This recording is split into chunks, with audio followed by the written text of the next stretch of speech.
Tune into ESG Matters with Risk Insights, where we explore ESG with impact. Hey everyone, welcome back to another episode. I'm your host Anushka Bogdanov, and you're listening to ESG Matters with Risk Insights.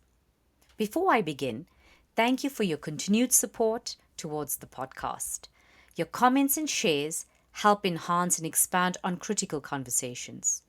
I'd like to take the moment to congratulate Butho University in Botswana and the Institute of Risk Management South Africa for their collaboration with Risk Insights in driving sustainability across Africa. Today we will explore governance and leadership in the context of diversity, equity and inclusion, DEI, which is a complex relationship. Governance as we know it is in crisis, whether in politics, corporations, environmental institutions, or even regulatory bodies. In an era of technological advancement, governance structures designed to enhance transparency and accountability are struggling to keep pace with modern challenges, which include inequality, political polarization, corruption, climate change, and rapid digital transformation. DEI initiatives have significantly influenced governance structures worldwide, shaping policies, corporate decisions, and institutional leadership. These efforts aim to reduce systemic inequalities, improve representation, and foster inclusive decision-making. Studies show that diversity leads to better financial performance, innovation, and resilience. In 2023, a report published by McKinsey found that companies in the top quartile for gender and ethnic diversity outperform their less diverse peers by 25 to 36% in profitability. Moreover, DEI aligns with global human rights frameworks like the United Nations Sustainable Development Goals, also known as the SDGs, particularly Goal 5, gender equality, and Goal 10, reduced inequalities. Beyond economics, DEI helps mitigate social unrest, legal risks, and reputational damage, thereby fostering stability. Yet despite its clear benefits, the implementation of DEI has sparked significant debates. So why is DEI facing backlash? While DEI is meant to create fairness, there are challenges that arise, including the cultural and legal differences across regions, resistance from organizations or governments that view DEI as political or unnecessary, challenges in measuring DEI's impact beyond the hiring of numbers, fear that diversity is prioritized over merit leading to mediocrity, concerns that DEI fosters entitlement rather than accountability, and poorly executed DEI strategies where diversity is achieved in numbers but not in real inclusion, which means window dressing. Across boardrooms, regulatory bodies are enforcing DEI-related disclosures. In South Africa, the Johannesburg Stock Exchange mandates gender and racial diversity reporting for listed companies. Yet, its progress is slow. Women still hold only 24% of board seats in Africa's top companies, despite policy efforts. In recent years, DEI has faced increasing opposition. Particularly, we are witnessing it now in the United States of America. The Republican Party, led by Donald Trump, has framed DEI as a woke agenda that promotes reverse discrimination. In Florida, Governor Ron DeSantis has banned DEI programs in universities, labeling them as unnecessary social engineering. The U.S. Supreme Court struck down race-conscious college admission policies in 2023. We've also found that major investors like Elon Musk and Vivek Ramaswamy are pushing businesses to deprioritize DEI in favor of pure capitalism. Conservative states like Texas and Florida have banned DEI funding in public institutions, with corporate hiring policies now under legal scrutiny. The US has been slower in DEI progress compared to other developed countries.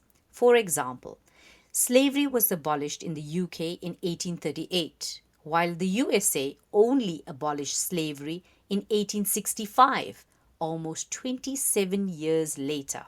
Many countries tackled racial discrimination earlier and more effectively than the United States of America, where segregation remained legally enforced until the 1960s, far later than most developed nations. The current US resistance could impact Africa and global DEI standards, particularly as we rely on American investments. If the US weakens DEI within ESG, European, Asian, African, and Middle Eastern investors have an opportunity to shape the agenda in a more sustainable way. Now let's examine the historical perspective of DEI's evolution over a century. The DEI movement has been shaped by wars, civil rights movements, globalization, and economic shifts. Between 1925 and 1950, the struggle for civil rights, colonialism, and racial segregation restricted access to education and employment. World War II saw women and minorities enter the workforce, sparking discussions on human rights. Between 1950 and 1980, the Civil Rights Act of 1964 in the United States of America and the decolonization in Africa and Asia led to legal frameworks for equality. Between 1980 and 2000, the rise of corporate diversity training, disability inclusion laws, and affirmative actions in the US and Europe emerged. From 2000 to present, we are witnessing the expansion of DEI to LGBT+ rights, social media-driven advocacy, and increasing corporate ESG disclosures. Despite progress, DEI has always faced resistance. Each major advancement has been met with political or corporate pushback, yet long-term trends favor inclusion. Unlike the US, DEI in Africa is less politically charged, giving the continent an opportunity to drive proactive policies on gender, race, and youth inclusion. But does diversity alone guarantee success? The answer is no, because execution matters. Well-implemented DEI strategies lead to stronger financial performance, innovation, and talent retention. But when diversity is forced without considering cultural fit and leadership buy-in, it can result in disengagement and poor performance. Companies have to align DEI with business strategy, ensuring it is meaningful rather than just a compliance exercise. So my final thoughts is a call for integrity in DEI. My call to action today is for African leaders, particularly women, to stand firm on DEI, but to ensure that we implement it with integrity and justice, and not just compliance. Governance must move beyond checkboxes. As a woman of color myself, I want to be valued for my contributions, not as a token. Success should be recognized based on impact, not quotas and tick boxes.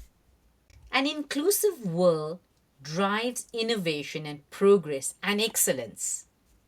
If businesses and nations become nationalistic or racially divided, economic growth will suffer.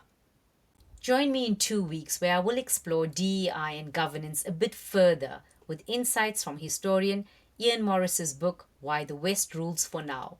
His analysis of geography, biology, and technology in shaping Western dominance offers an intriguing lens to assess Africa's risks and opportunities in a changing global landscape.